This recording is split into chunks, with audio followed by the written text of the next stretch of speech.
Je m'appelle Florian Gossorg. Je suis le président de DCF à Grenoble. Ça fait bientôt une dizaine d'années que je suis dans le mouvement des DCF, le mouvement des dirigeants commerciaux de France. Euh, Président de Grenoble depuis 3 ans maintenant. En parallèle de ça, je suis directeur d'établissement dans une business school à Grenoble. Donc, je connais bien l'univers, évidemment, du commerce en général. Il faut savoir qu'on n'a pas que des commerciaux au sein des DCF, puisqu'en fait, on fédère à la fois les dirigeants d'entreprise, qui ont quand même évidemment une passion commerciale, et à la fois évidemment les managers commerciaux, tous les managers de la fonction commerciale, qui est très large. Ça va du marketing, effectivement, à la démarche client en tête à tête. Ce qui est un petit peu particulier, c'est que, comme on le dit souvent, tous les dirigeants d'entreprise, quelque part, doivent avoir une fibre commerciale, puisqu'on dit souvent qu'un dirigeant d'entreprise, c'est le premier commercial de l'entreprise. Si lui n'est pas capable de promouvoir, de vendre son entreprise, de vendre ses produits, je pense qu'il aura du mal effectivement à attirer des talents ou à recruter des bons commerciaux qui vont effectivement, au quotidien en tout cas, assurer la vente. L'objectif, c'est pas d'attirer des commerciaux, comme je vous l'ai dit, c'est plutôt des managers commerciaux. Évidemment, avant de devenir manager commercial, on a différentes étapes. Rares sont ceux qui sont arrivés du jour au lendemain à la sortie de leurs études en étant du coup manager. Moi, je ne vous cache rien, ouais, j'ai fait une école de commerce il y a quelques années. J'ai franchi toutes les étapes, hein. J'ai été stagiaire dans une entreprise, ensuite on m'a embauché en CDD, en CDI, sur des postes plutôt de chargé de développement, hein, de commercial terrain. Et puis j'ai été responsable commercial B2B, puis responsable commercial B2B, B2C, puis directeur commercial, directeur du développement, jusqu'à être directeur d'établissement. Donc, ces évolutions-là, elles peuvent être plus ou moins rapides, évidemment. Ce qu'il faut savoir, c'est qu'à partir du moment où j'ai été manager de 2 personnes, c'est là où j'ai décidé déjà de rejoindre le mouvement des DCF. D'une part, parce que j'avais besoin d'échanger avec mes pairs, avec des personnes qui avaient déjà vécu ou qui vivaient une situation managériale et en lien avec une relation client. Et donc, effectivement, c'est ce qui nous réunit, hein, autour de ce mouvement-là. Quelque part, c'est la passion de la relation client. Je dis souvent la passion du client, sauf qu'on ne peut pas être forcément passionné par ses clients, mais en tout cas passionné par la relation qu'on entretient avec les clients. Et c'est vraiment ça, du coup, qui nous fait vivre aujourd'hui et qui est notre leitmotiv au quotidien au sein des DCF. Ce que je vous propose, c'est une petite présentation. Après, pour être franc avec vous, j'aime pas trop quand c'est trop descendant. Donc, surtout, n'hésitez pas à poser vos questions au fur et à mesure. N'attendez pas voilà, que la fin pour poser les questions. Posez-les au fur et à mesure. Pour moi, ce sera plus interactif. Euh, Comme je vous l'ai dit, du coup, on est la communauté chez Q1 qui réunit à la fois les managers et les entrepreneurs de la fonction commerciale. Je vais vous donner quelques chiffres clés, mais je crois qu'avant, il y a une petite vidéo qui présente le concept du mouvement. Pourquoi est-ce qu'on appelle ça un mouvement?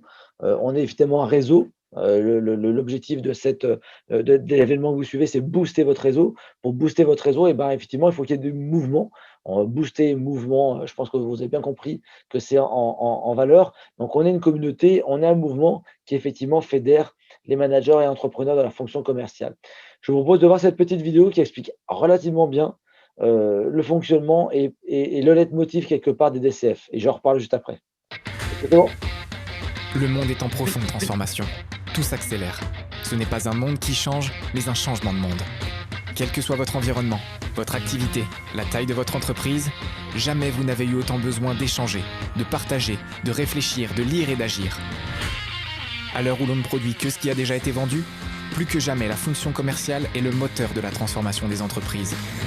Il existe la communauté des entrepreneurs et managers de la fonction commerciale, où l'on analyse, anticipe, où l'on partage et renforce ses connaissances, où il suffit qu'on échange un regard entre experts de l'intelligence commerciale pour mieux comprendre tout de suite, et trouver les meilleures réponses aux défis qui nous attendent aujourd'hui et demain. Nous sommes les dirigeants commerciaux de France.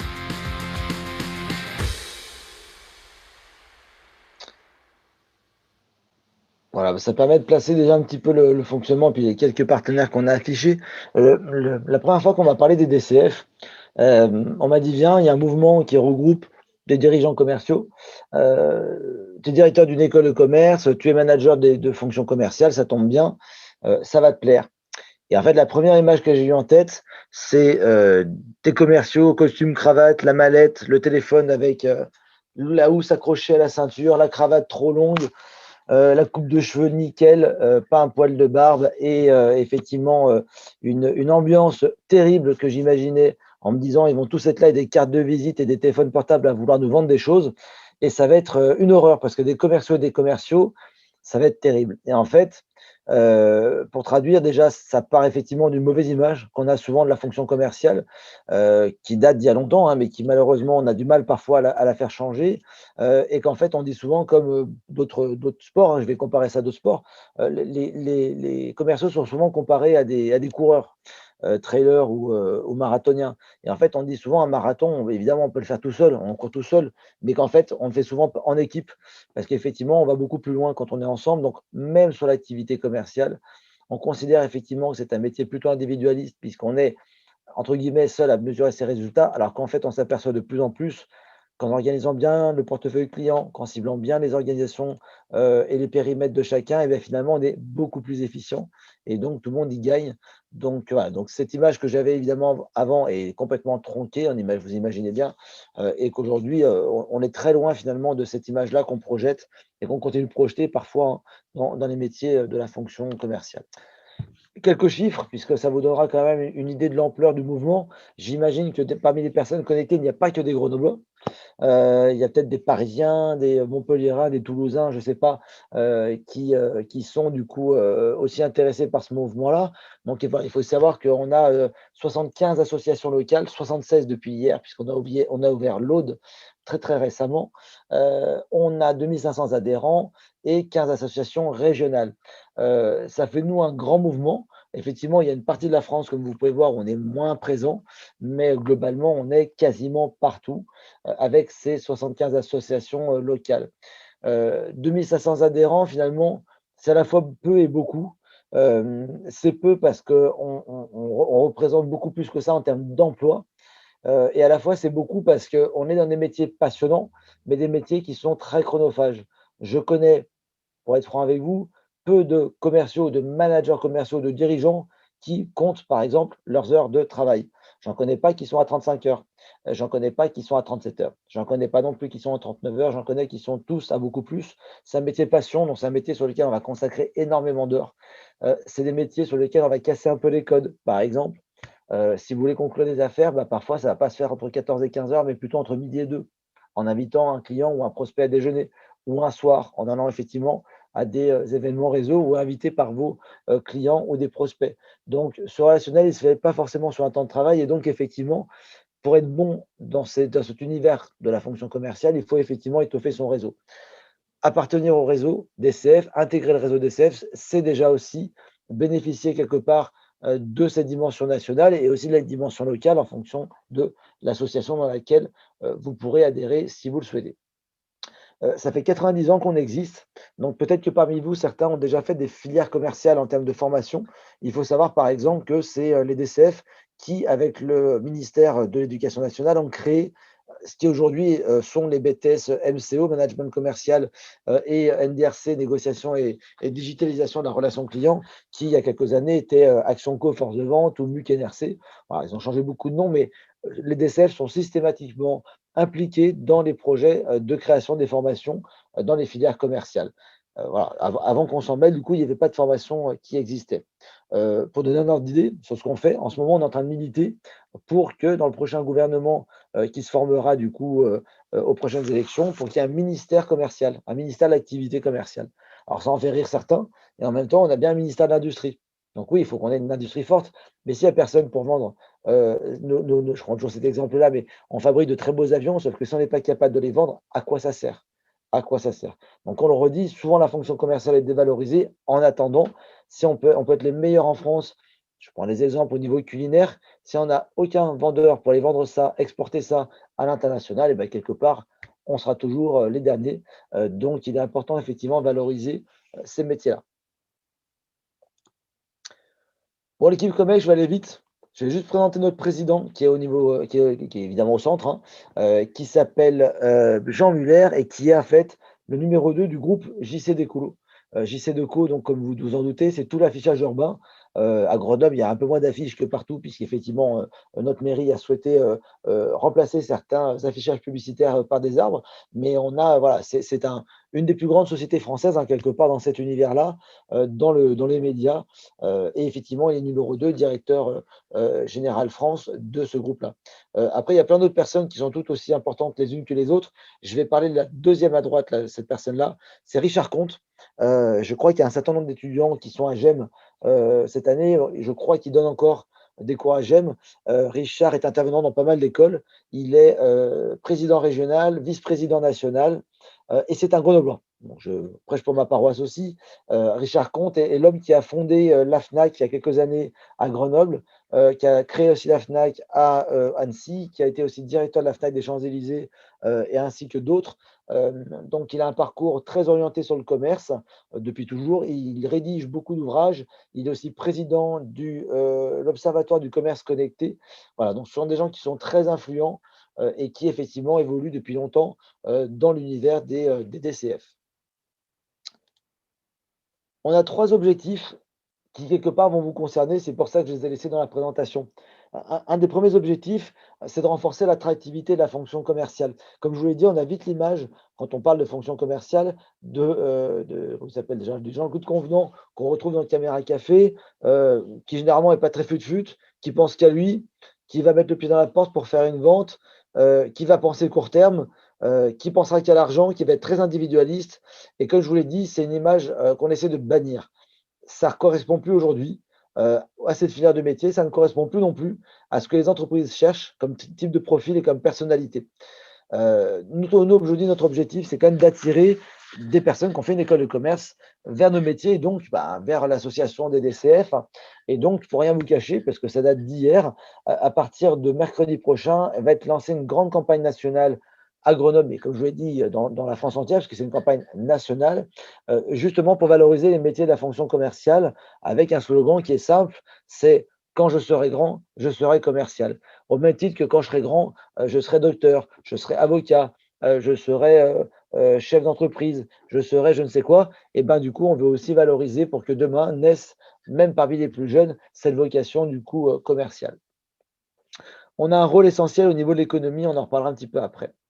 Le deuxième objectif, ça va être de valoriser les métiers au sein d'une filière d'excellence. Comme je vous l'ai dit, on a créé les BTS, Action Co Force de vente à l'époque, on a créé des filières de vente. On continue aujourd'hui de travailler avec beaucoup d'écoles pour arriver à créer des vraies filières de formation qui permettent effectivement d'attirer les talents, donc les jeunes talents dont vous faites partie, vers nos métiers et évidemment vers nos associations, puisqu'on représente ces métiers-là. Et le troisième du coup objectif, ça va être d'accompagner la transformation de la fonction commerciale. Évidemment, comme tous les métiers, on n'échappe pas à la transition écologique, à la transformation numérique. Et donc, effectivement, on est dans un objectif de prospective. La seule chose qu'il faut retenir de nos métiers, c'est qu'aujourd'hui, effectivement, il y a de l'intelligence artificielle. Pour rien vous cacher, je travaille dans une école de commerce et c'est vrai que les métiers du marketing ont énormément évolué. Peut-être que dans quelques années, ce ne sera plus des personnes qui travailleront dans le marketing, mais des machines. Puisque la plupart du marketing, beaucoup de choses en marketing se font sur la data. Je ne dis pas que tout se fait sur la data, mais il y a beaucoup de choses qui émanent de la data. Et que la data, aujourd'hui, l'intelligence artificielle, elle est capable de la collecter, de la traiter, d'aller la chercher. Là où par contre c'est plus complexe au niveau de la vente, c'est que c'est basé sur l'humain. La relation commerciale, elle est humaine. Vous pouvez venir avec le meilleur produit du monde, les meilleurs arguments du monde. Si humainement ça ne passe pas avec l'acheteur potentiel, ça ne marchera peut-être jamais. Je connais peu de gens qui m'ont dit: «Je déteste ce vendeur, mais je lui ai acheté sa voiture». Je ne l'ai jamais entendu, je crois, de ma vie. Par contre, quelqu'un qui dit: «J'ai acheté sa voiture parce qu'elle me plaît», oui, mais peut-être que le vendeur n'a pas forcément été mis en avant. C'est pas bien grave, c'était le bon produit que vous avez acheté.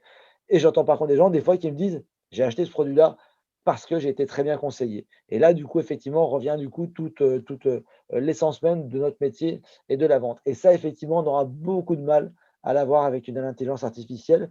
On va avoir des outils d'aide, on va avoir de l'accompagnement, on va avoir peut-être des calculs qui pourront se faire, qui seront très pertinents sur le type de produit, la personnalisation ou des tonnes de choses qu'on peut imaginer, mais ce ne sera pas en remplacement du coup effectivement de nos métiers.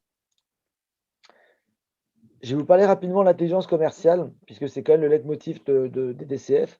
Ce qu'on appelle, nous, l'intelligence commerciale, c'est un triptyque.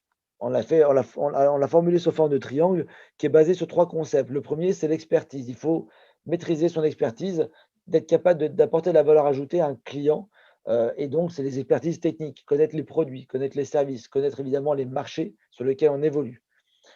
La deuxième expertise finalement, elle est sur je vais mettre d'abord l'efficience opérationnelle, de maîtriser, les techniques commerciales, qui vont permettre effectivement, d'aller cibler les bons marchés, les bons produits et les bons clients. Et le troisième effectivement, c'est l'intelligence émotionnelle. Comme je vous l'ai dit, celle-ci, elle est irremplaçable aujourd'hui par une machine. On parle d'intelligence artificielle, mais l'intelligence artificielle ne peut pas être une intelligence artificielle émotionnelle, en tout cas pas aujourd'hui. Peut-être qu'un jour ça le sera, mais on a peine à y croire.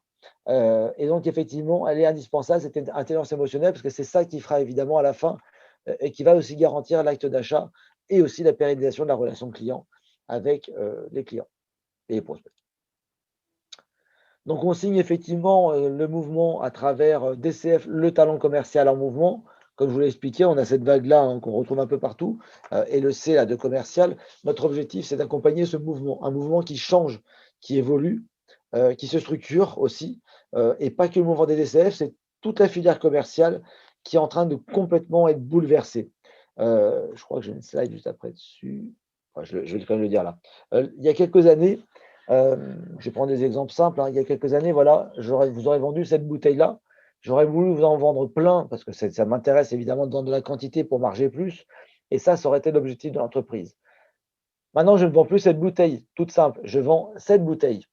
Je la tourne, vous allez comprendre. Je m'appelle Florian Gossor. Vous avez vu que la bouteille, je la mettais dans le bon sens, il y a mon prénom dessus. Aujourd'hui, on est à l'ère de l'ultra personnalisation. Tout ce que j'ai sur mon bureau, c'est pas fait exprès. Ma tasse, il y a mon prénom. Mon autre bouteille d'eau, il y a le nom de mon école de communication. Quasiment tout aujourd'hui se personnalise. Ce qui fait qu'aujourd'hui, on ne peut pas créer du stock et le vendre. Et donc, c'est ce que je vais dire bêtement, mais et donc y avoir des opérations commerciales pour faire vendre plus de produits. Aujourd'hui, on ne vend plus ce qui a été produit, on produit ce qui a été vendu. C'est un vrai changement de paradigme dans l'univers commercial, puisque du coup, maintenant, la plupart du temps, quand on va rencontrer un client, on n'a pas forcément d'idée en tête sur ce qu'on veut lui vendre. Et c'est ça qui change tout dans notre métier et qui devient vraiment passionnant, c'est que c'est en écoutant, en posant les bonnes questions avec votre client, votre prospect, en apprenant à le connaître, en posant les bonnes questions, qu'effectivement, à la fin, vous allez avoir des idées de produits à développer ou de services à développer ensemble. Les délais sont du coup beaucoup plus longs, effectivement, mais à l'ère de l'ultra-personnalisation, on est obligé. Aujourd'hui, je ne voyais pas l'intérêt d'acheter des bouteilles d'eau classiques dans un magasin. J'ai souhaité acheter des bouteilles d'eau pour mes équipes avec les prénoms dessus. On change complètement aujourd'hui aussi en termes de clients, de consommateurs, de besoins d'achat. Aujourd'hui, beaucoup d'entre vous, j'imagine, commandent des chaussures personnalisées, ou attendent d'avoir, la bonne couleur pour votre chaussure. Il y a quelques années, tout le monde avait des chaussures de la même couleur. Reprenez les Stan Smith d'il y a quelques années, elles étaient blanches et vertes, un point, c'est tout. Maintenant, vous pouvez vous personnaliser avec toutes les couleurs. Il y a des modèles qui existent dans tous les sens, etc., etc. Donc, c'est un autre mode de fonctionnement et c'est aussi pour ça que souvent, je prends l'exemple aussi des meubles. Il y a quelques années, on achetait un meuble dans un magasin, on partait avec. Ça existe encore un petit peu quand même chez Ikea. Par contre, aujourd'hui, vous achetez des meubles et on vous dit attention, il y a un délai de fabrication de 4 à 5 semaines. C'est un autre concept. Et effectivement, les commerciaux doivent s'adapter à ce nouveau paradigme économique. Est-ce que c'est des questions déjà jusque-là? Pour ça, je bois un petit coup, moi. On a déjà plusieurs questions. Alors, Alors, il y a Zoé qui a demandé si DCF avait d'autres branches dans d'autres pays. Euh, alors, c'est une bonne question. À ce jour, non, mais c'est en cours. En fait, pourquoi je dis à ce jour non, c'est qu'en fait, aujourd'hui, le mouvement des DCF organise des réunions, etc., etc., etc. Et donc, la plupart des personnes qui sont dans le mouvement et exercent à l'international sont, en fait, pour faire simple, dans le Grand Paris, au DCF Grand Paris, pour rien vous cacher, et ils voyagent dans le monde entier et ils organisent des événements eux-mêmes dans certains grands pays. Mais aujourd'hui, on n'a pas structuré d'association. Souvent, pas toujours, mais il y a des pays sur lesquels le système associatif, donc loi 1901 qu'on a en France, n'existe pas. Il y a certains pays où c'est plus compliqué. C'est soit on est une ONG, ce qui n'est pas notre cas, hein, soit on est une entreprise. Et il y a certains pays où effectivement on a du mal à trouver un équivalent de notre système associatif.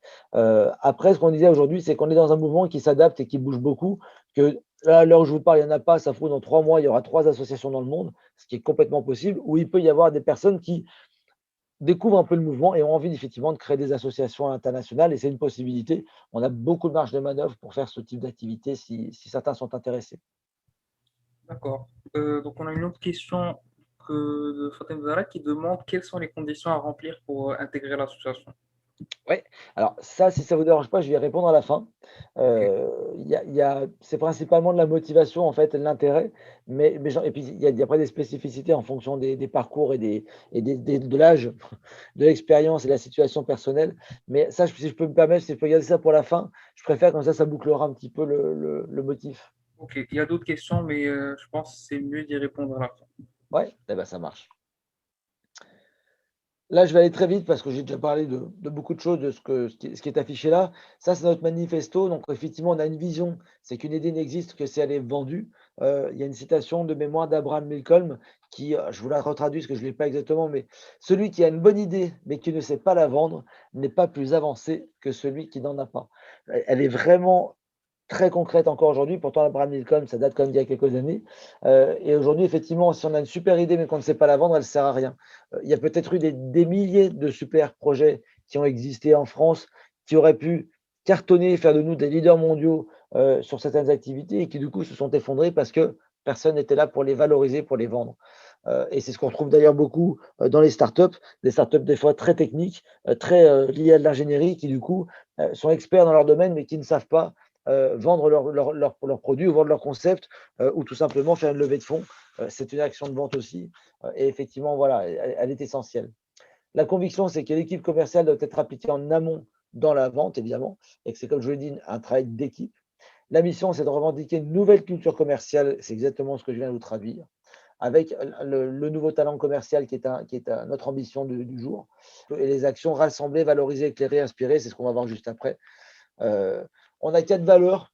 L'engagement, bon, je m'engage déjà aujourd'hui pour prendre ce montant, parce que comme je vous l'ai dit, une association, c'est quand on est bénévole, il est 15h30, je suis sur mon lieu de travail et en même temps, je prends un moment pour échanger avec vous sur les DCF. On s'engage tous dans une association à y consacrer du temps. Et effectivement, le temps n'est pas toujours facile à donner pour cela, mais en tout cas, c'est important dans le cadre d'une association de s'engager. Le partage, alors le partage va trouver à différents niveaux, du partage de bonnes pratiques, du partage d'informations, du partage aussi et de la bienveillance entre personnes. On va le retrouver ça à tous les niveaux. L'optimisme, c'est nouveau. Ça fait quand même 1 an et demi qu'on traverse une crise qui est dure pour tout le monde. On se doit de rester positif, optimiste, surtout sur nos métiers. Nos métiers ne connaissent pas la crise. Aujourd'hui, il y a des restaurants qui ferment, il y a des industries qui ferment leurs chaînes de fabrication, il y a, je ne sais pas moi, des entreprises de services qui doivent mettre leur personnel en chômage partiel. Dans l'activité commerciale, ça arrive relativement peu. Pourquoi? Parce qu'on a toujours besoin de vendre pour remplir son carnet de commandes. Même si on n'a pas de visibilité sur ce qui va se passer les prochains mois, il faut continuer de vendre parce que la mort d'une entreprise, c'est quand son carnet de commandes est vide. S'il n'y a plus de vente, il n'y a plus de chiffre d'affaires, il n'y a plus d'argent pour financer les projets, ni pour payer les salaires.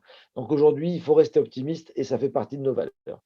Et la diversité des publics, la diversité des niveaux d'études, la diversité des activités, la diversité des opinions, qu'elles soient politiques ou autres, fait partie aussi de nos valeurs.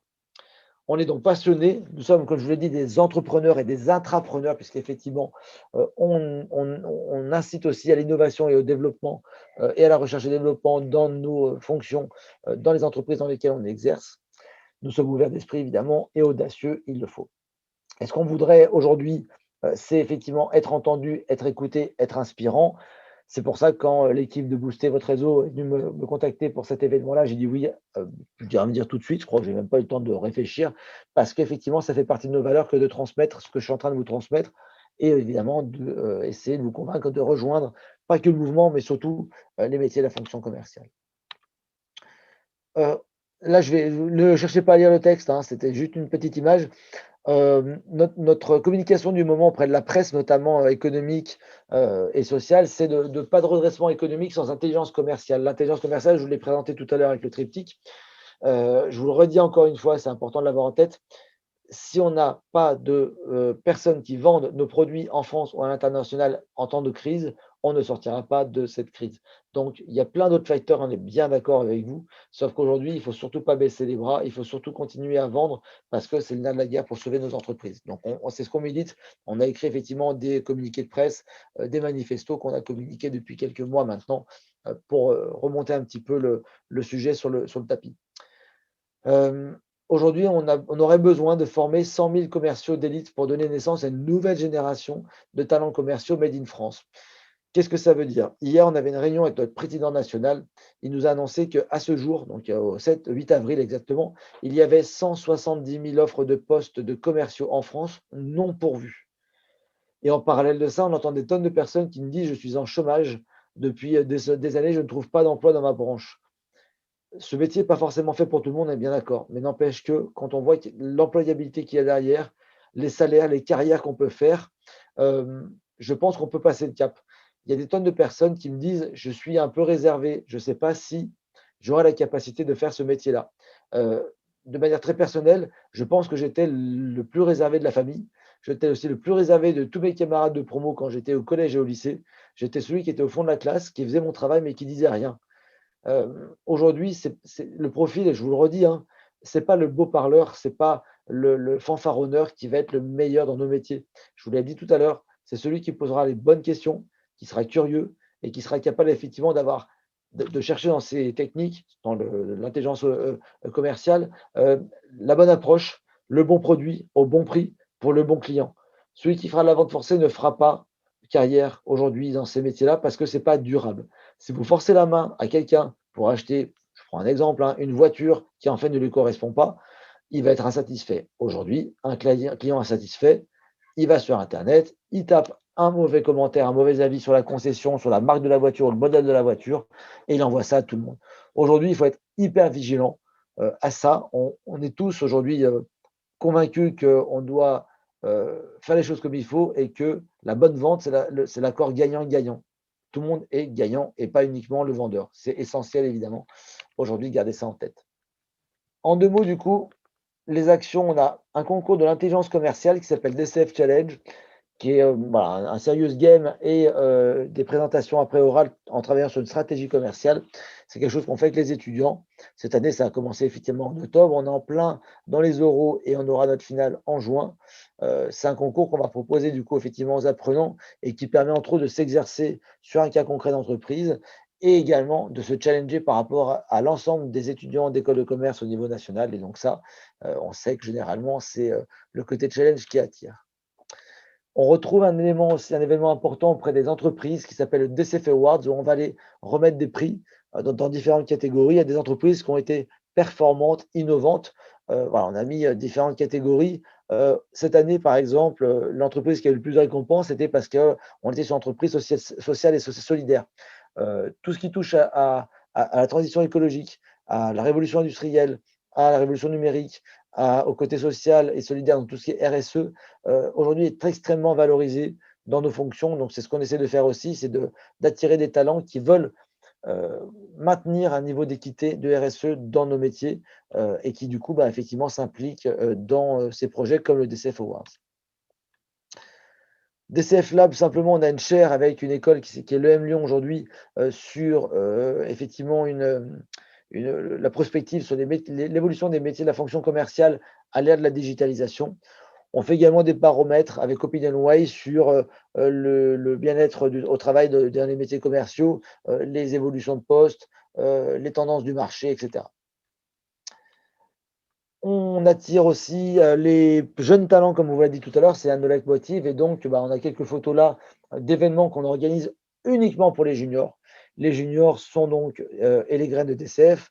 Les graines de DCF, ce sont des étudiants ou apprentis, peu importe, qui sont encore aujourd'hui en études et qui intègrent le mouvement quelque part en tant que bénévoles. Ils n'ont pas de cotisation évidemment à payer et ils viennent simplement participer aux événements avec nous. On leur demande un petit coup de pouce évidemment pour obtenir cette gratuité-là et ils commencent du coup dès leurs études. C'est pour ça qu'on voit des personnes qui sont très jeunes sur les photos.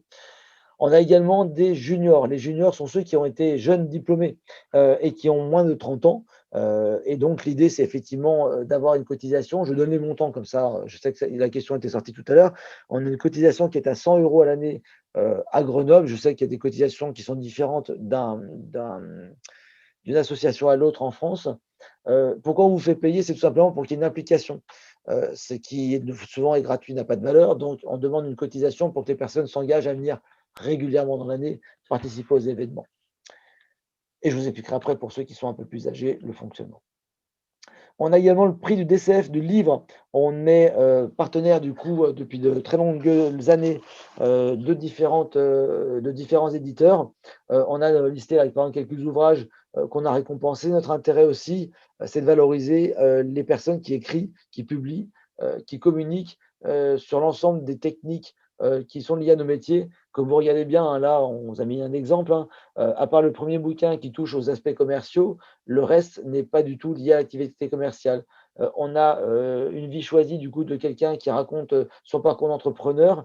On en a un autre qui va être alerte sur la banquise avec les impacts de nos actions sur l'écologie et le réchauffement climatique. Le troisième, c'est sur la gestion des émotions avec la contagion émotionnelle, dans ce que je vous ai dit tout à l'heure.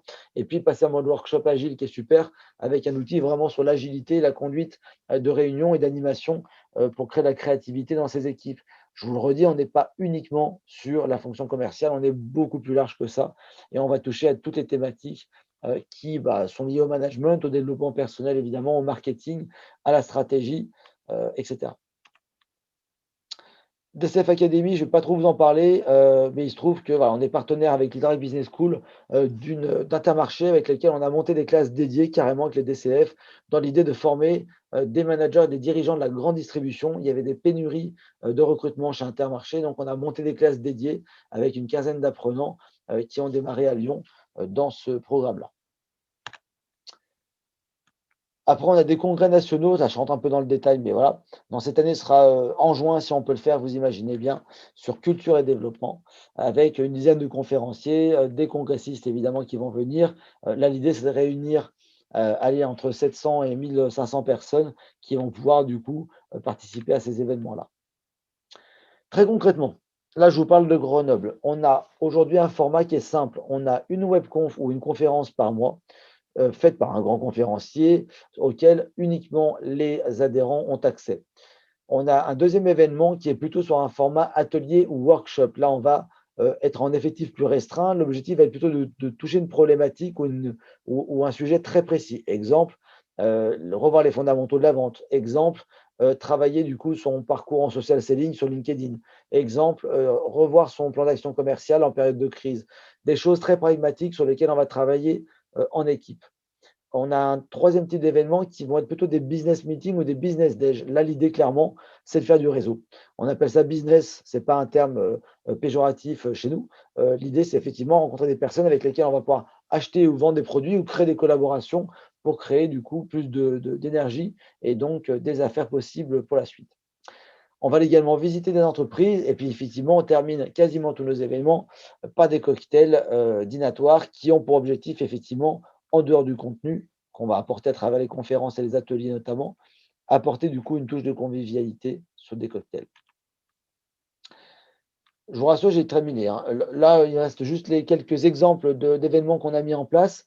Le premier, c'est Maui, c'est une entreprise grenobloise spécialiste du coup de l'holacratie, du management participatif et donc qui accompagne certaines entreprises vers le modèle d'entreprise libérée et on les a fait intervenir sur la conduite de réunions efficaces et agréables. On a fait un forum sur la qualité de vie au travail aussi. On a fait des événements sur trouver ou retrouver du plaisir en réseau pile entre les deux confinements. On a fait intervenir aussi Bernard Tellier qui est venu parler de psychosociation. C'est un ancien responsable du GIGN qui a géré un certain nombre de crises et de négociations avec des terroristes et qui du coup nous raconte l'art de négocier sans que ça se voit, ce qui n'est pas forcément évident. On a eu une conférence de Franck Viscuso sur Devenez super likable dans l'objectif de jouer sur sa personnalité pour être apprécié et donc recommandé par ses clients. On a fait aussi des petits déjeuners inter-réseau avec la CCI de Grenoble en partenariat avec Regus et Steelcase sur la découverte des nouveaux espaces de travail flexibles. Très intéressant aussi parce que c'était les bureaux et le matériel de bureau. On a une nouvelle conférence prévue dans pas longtemps sur comment manager l'innovation avec l'IAE de Grenoble aussi et de Lyon d'ailleurs. On a également des business meetings montés par Booster Academy ou des visites du Green Data Center d'Eolas. Voilà un petit peu le type d'événement qu'on va être amené à mettre en place. On travaille en étroite collaboration avec les écoles. C'est dans l'ADN des DCF et on continue effectivement de travailler avec un certain nombre d'écoles depuis de nombreuses années. Et voilà, c'est tout ce que j'avais à vous dire sur le mouvement des DCF et je suis là pour répondre à vos questions. Merci beaucoup, c'était très intéressant. Enfin, j'espère que, en tout cas, ça a donné envie aux personnes qui étaient présentes aujourd'hui d'intégrer l'association, peut-être maintenant ou plus tard dans leur carrière professionnelle. Mhm. Alors, on va répondre aux questions. On a une question de Danaël qui demande, je pense que vous avez répondu à la question, est-ce qu'on est censé être professionnel pour rejoindre l'association ou est-ce qu'on peut la rejoindre en tant qu'étudiant? Alors effectivement, on peut la rejoindre en tant qu'étudiant. Le processus est simple, il suffit de faire un mail avec un CV, hein. Il n'y a rien de plus simple, hein, c'est une candidature. On a une petite commission qui se réunit, qui vous rencontre, hein, évidemment. L'idée, c'est d'échanger sur les motivations. Euh, J'en profite, j'avais dit que je le ferais. Là, je parle des CF parce que je suis président, donc forcément, j'en parle. Mais accessoirement, je suis aussi à la CPME, au MEDEF, à la NDRH, à Com de Grenoble, au Club Ecobis de la CCI. Qu'est-ce que j'oublie? Euh, et je crois que c'est à peu près tout. Donc, je suis dans 6 réseaux professionnels à Grenoble. Alors, je ne vous cache pas que ça me prend pas mal de soirées et de temps. Ils ont tous un intérêt. Tous, tous, tous, tous, tous. Ce qui est important quand on va dans un réseau, c'est si vous venez dans un objectif très court terme, ça ne marchera jamais. Si vous venez dans un réseau en disant, bon, j'y vais, le temps de trouver un boulot, donc en gros, je me fais un peu de réseau, je discute, je distribue des CV, je viens 2 fois et après, on ne vous voit plus, ça ne marchera jamais. J'ai le cas chaque année, donc j'ai pas de mal à m'en cacher. On cherche des personnes qui vont vouloir rester, pas forcément à Grenoble, mais qui vont adhérer aux valeurs du mouvement, qui vont adhérer aux valeurs effectivement de ces métiers-là. Donc on peut rejoindre quand on veut du coup le mouvement, à partir du moment évidemment c'est validé. Par contre, c'est important de se dire si vous arrivez effectivement avec un objectif trop précis, trop court terme, on aura tendance à rapidement vous dire de sortir par la petite porte parce qu'on n'accepte pas ça et les gens dans notre réseau, les membres vous le feront rapidement comprendre. La plupart du temps, on les reconnaît vite. Ceux qui arrivent à des cartes de visite le premier jour à distribuer à tout le monde en disant il faut vite que je me dépêche dans la soirée pour le distribuer à tout le monde, ça ne marche pas en fait. Et tout le monde le repère, quoi. Donc ça, c'est à éviter, à bannir de vos attitudes. Vous n'avez pas de code hein, pour intégrer un réseau. C'était d'ailleurs l'objectif de booster votre réseau. C'était justement, ça partait du constat des étudiants qui ont d'ailleurs bien travaillé sur ce projet-là en disant on se rend compte que les étudiants manquent d'infos et qu'on n'a pas de cours. Bah oui, il n'y a pas de cours sur les réseaux, c'est vrai. Vous avez bien raison. Je suis directeur d'école de commerce. Ça n'existe pas chez nous non plus. Et pourtant, ça fait partie quand même des choses primordiales pour ça. Le premier réseau que vous avez aujourd'hui, c'est votre réseau d'école. Pour ceux qui sont étudiants, votre réseau d'école, alors cette année, il est un peu différent parce que vous n'êtes pas beaucoup vu, mais c'est quand même un réseau hyper important. Encore aujourd'hui, moi, j'ai été diplômé en 2003, ça m'arrive encore aujourd'hui de recevoir des mails ou de voir passer des trucs en disant, mais ce nom me dit quelque chose. Je regarde dans mon téléphone, je retourne le numéro, j'appelle. Ce lien-là, il est essentiel. À chaque fois que notamment sur LinkedIn, que je félicite quelqu'un qui change de job, qui est une personne qui était avec moi au lycée ou qui est le conjoint d'une copine de collège, sincèrement, ça marche. Au bout d'un moment, les gens vous finissent toujours par vous identifier, par vous connaître et vous contacteront un jour ou l'autre pour un boulot, pour une offre d'affaires ou autre. Donc, pensez toujours aussi dans un réseau à donner du temps, à donner votre personnalité, à écouter aussi, à poser des questions, à vous intéresser aux gens avant d'être trop auto-centré et de trop vouloir effectivement obtenir quelque chose. Voilà. Le premier objectif d'intégrer un réseau, c'est d'abord de créer des liens et c'est essentiel de garder ça en tête. Oui, exactement. Il faut donner avant de recevoir. C'est peut-être, ça résume un peu l'esprit de l'association professionnelle. Alors, on a une autre question, je pense que c'est en réaction hein, par rapport à ce que vous dites. Il y a Ibrahima qui considère que peut-être que la fonction commerciale, le côté humain dans la fonction commerciale n'est peut-être plus très important avec le développement du e-commerce. Je ne sais pas ce que vous en pensez. Alors, je dirais oui et non. Je vais prendre un exemple, hein, et je ne sais pas si certains d'entre vous commandent sur quelques sites, mais quand vous commandez par exemple sur Spartoo, vous recevez un mail alors je ne sais plus son prénom, mais Amélie ou je ne sais plus de Spartoo, Adriana de Spartoo. Bon, Adriana de Spartoo, à mon avis, ça fait longtemps qu'elle ne travaille plus du tout chez Spartoo. N'empêche que cette relation d'Adriana donne l'impression qu'on a une relation humaine. Donc aujourd'hui, le e-commerce essaye de combler le manque d'humanisme, en tout cas visible sur Internet. Et c'est aussi pour ça qu'on a des chatbots qui disent des fois, ah, bonjour, c'est Florian, je suis disponible pour discuter avec vous.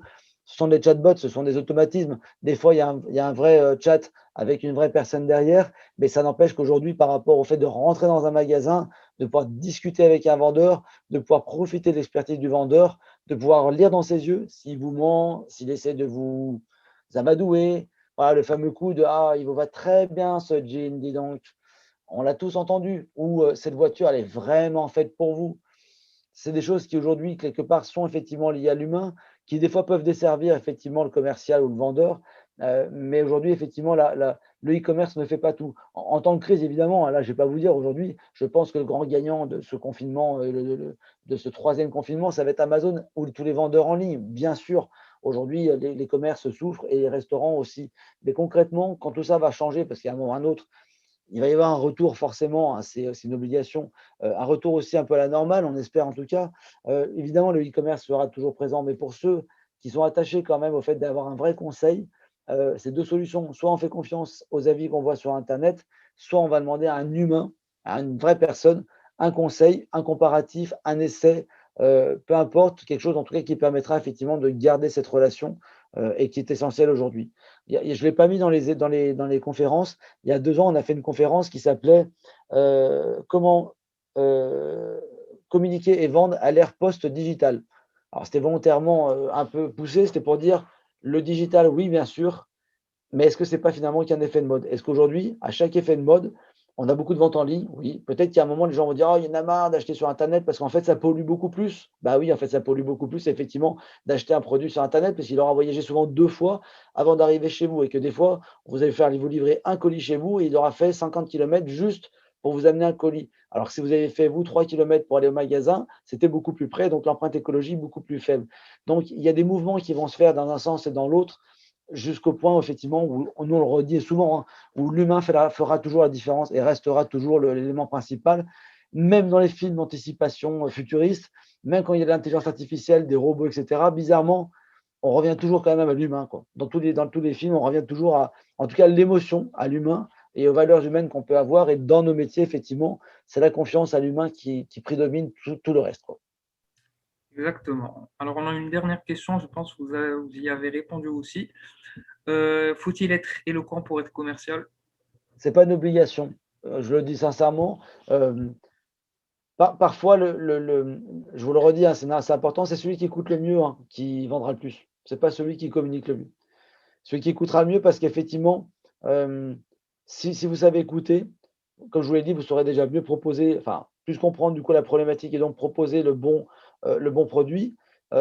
Et puis un acheteur, il a besoin en fait, égoïstement qu'on l'écoute, on a besoin qu'on le conseille. Sauf que une fois que vous avez fait parler toute la personne et que vous avez tous vos éléments, c'est beaucoup plus facile de dérouler évidemment après en disant: «Je vous propose ce produit, vous m'avez dit que vous cherchiez quelque chose de comme ci, comme ça, comme ci, comme ça, comme ci, comme ça, qui réponde à telle problématique, qui soit pas comme ça».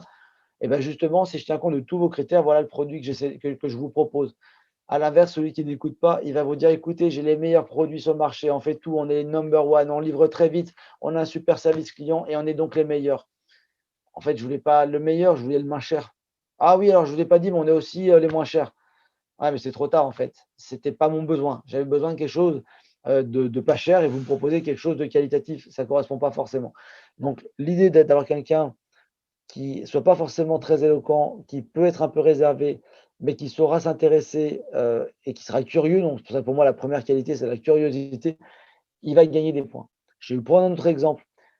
Quelqu'un qui aime bien parler de lui ou de son produit, va souvent y aller trop confiant. Il va aller voir un client en se disant: «J'ai tout mon argumentaire en tête pour vendre mon produit». Il a peut-être oublié une chose, c'est de se renseigner sur l'entreprise. Aujourd'hui, quelqu'un qui est curieux, il va faire l'inverse. Quelqu'un qui est pas sûr de lui, il va aller voir, il va se renseigner à mort sur l'entreprise, il va regarder tout ce qu'ils vendent, ce qu'ils produisent, leurs clients, leur chiffre d'affaires, leurs résultats nets. On peut tout savoir sur internet. Les avis des clients, on peut même aller voir les profils LinkedIn des personnes qui bossent. On peut aller voir du coup, même sur un organigramme, je vais prendre des exemples. Est-ce qu'il y a plus de femmes? Est-ce qu'il y a plus d'hommes? Quelle est l'ambiance de la boîte? Est-ce qu'il y a de la mixité ou pas? Est-ce qu'ils ont des valeurs? Si oui, est-ce qu'on les retrouve quand même dans les échanges et dans la posture qu'ils peuvent avoir? Tous ces éléments-là, ils peuvent revenir. Moi, j'ai vu des commerciaux vendre des produits à des entreprises uniquement en se basant sur les valeurs de l'entreprise cliente. En disant: «J'ai vu que dans vos valeurs, vous avez mis le client au centre de votre point, de votre point de stratégie, l'écologie et la RSE, eh bien nous aussi, on est comme si, on est comme ça, on est labellisé Global Impact machin truc.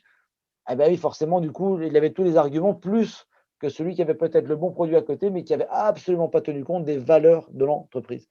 Donc, je vous le redis, curiosité prime et l'écoute primera toujours sur l'éloquence et quelque part, c'est ça qui vous donnera une capacité à convaincre. Merci beaucoup, Monsieur Florian Gossor. Je rappelle que vous êtes président de l'IDRAC Business School, campus de Grenoble, et également président de DCF Grenoble. Je vous en prie, merci à vous et bonne continuation.